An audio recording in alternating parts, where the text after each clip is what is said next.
আপনাকে রেগুলার 1 চামচ অশ্বত্থ পাতার রস এবং 1 চামচ নিম পাতার রস এমটি স্টোমাকে সকালে পান করতে হবে। বোঝা গেছে?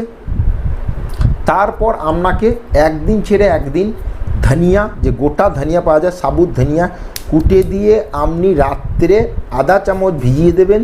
সেই জলটাকে ছেঁকে নিয়ে আপনি চায়ের মতো করে শিববাসী পান করবেন। বোঝা গেছে? আর এখন যে যোগাসনগুলো করব সেটা দেখে নেব, সেটা রেগুলার সকালে এবং বিকালে আপনাকে প্র্যাকটিস করতে হবে। প্রথমে আপনাকে করতে হবে কপালভাতি ক্রিয়া, কিন্তু কিডনি মুদ্রাতে। কিডনি মুদ্রা কেমন করতে লাগাতে হয়? এইভাবে মুঠি বন্ধ করার পর এই আঙুল দুটোকে ছেড়ে দেওয়া।